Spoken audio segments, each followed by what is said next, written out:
Death, a spiritual point of view. What is death? Why should death exist in the course of life? Why death is considered a complete loss by the worldly minded? What are the advantages and disadvantages of death from a spiritual point of view? Why is death called a turning point with respect to one's spiritual aspirations? Does sadhanas annihilate sanskaras completely? Can understanding help emancipation? What sort of outlook a spiritual aspirant has to have regarding death? Answer. Extracted from Meher Baba's literature, a copyright of Avatar Meher Baba Perpetual Public Charitable Trust, Ahmednagar, India. Friends and relatives of a departed one often are seriously upset by his death, because the dissolution of the form may seem to them to be the extinction of life itself. All of their attachments had been related to the form. It was because of the form that they had contact with the soul, and it was through the form that their various physical and emotional needs were fulfilled. The disappearance of the body that had acted as the vehicle of the soul is therefore often interpreted by them as the annihilation of the individual himself.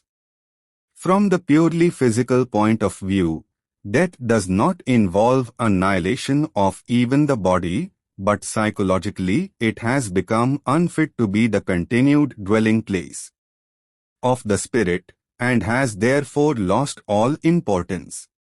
From the point of view of the individualized soul as mind, death does not involve any loss whatsoever, as the mind and all its sanskaras remain intact. The individual, in essence, is thus in no way different. He has only cast off his external coat. Nevertheless, this severance from the physical body is fraught with two important consequences. It is a means of introducing the individual to a new type of existence, and times it is also in itself an incident of the utmost importance because of side effects of the greatest practical consequence. When others die, the individual loses only one or at most a few friends who have played an important role in his earthly existence.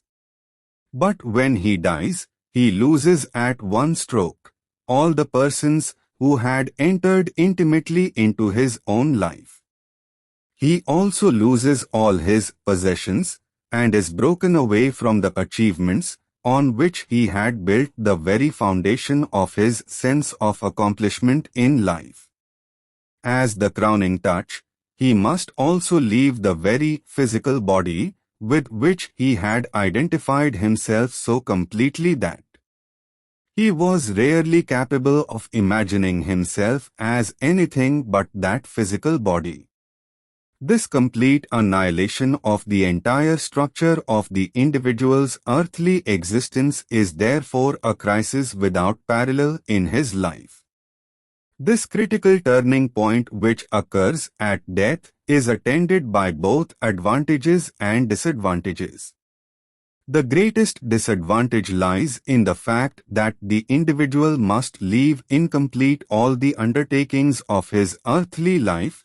He must leave the entire chessboard without taking any further interest in it. The scene of his life is blotted out, and chain of his mundane interests is hacked apart. From the standpoint of objective achievement, the continuity of his undertaking has undergone an abrupt break. Advancement of the projects he has left behind must come from his previous associates and can no longer be his concern. It is rare for the individual to be drawn back through a sanskaric linking to the identical task which he had begun in a past incarnation, to develop it on from the point where his successors had left it. It would be a mistake to think that death brings nothing but disadvantages. Death also brings about a general weakening of attachments by shattering all sanskaras which were fed by the earthly objects, because the mind is now torn away from them. While it is true that many of the sadhanas undertaken by the individual during earthly life have the effect of unwinding previous sanskaras, still it is only in extremely rare instances that he succeeds in completely erasing the present and future effects of these sanskaras. This erasure is effected within certain well-defined limits by the sudden transplanting of the individual that occurs at death. If the lessons inherent in a single death were to be thoroughly assimilated by the individual, he would benefit by the equivalent of several lifetimes of patient spiritual effort. Unfortunately, this does not happen in most cases because after death, the individual usually tries to revive his accumulated sanskaras. Through these revived sanskaras, he recaptures the experiences through which he has already lived. The period immediately following death usually becomes, therefore, an occasion for the repetition of all that has previously been lived through, rather than a period of emancipation through understanding all that has been lived out. Regardless of these shortcomings, death does give a severe shaking to the tree of sanskaras, root, trunk and branch, and this impels the mind to revise its attitude towards the objective universe. Death also facilitates a certain amount of disentanglement from the attractive world of form. The individual is never able to go back to earth without some modification of his approach to life. Life in a new physical body must conform to lines determined by the individual's sanskaras. Thus there is often a close resemblance to the past life on earth, but it is not a literal repetition of the past. It is a new experiment. This readjustment of outlook, which is facilitated by the abrupt reorientations involved in death, is particularly helpful when it occurs after spiritual aspiration has been awakened in the individual. In such cases, the loosening of all attachment which occurs at death is very conducive to the further flowering of spiritual aspiration. The aspirant now has a chance under fresh circumstances to remodel the entire pattern of his life in line with his spiritual aspirations. Because of these special opportunities which death offers, the aspirant does not regret his own death. For him, death is not a cloud without its silver lining.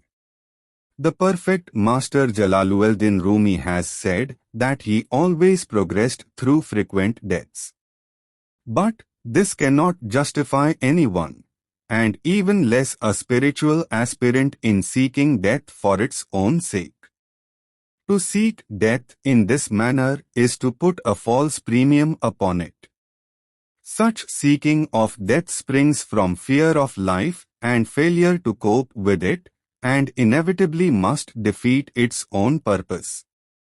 If death has any value, it is to teach the individual the true art of life.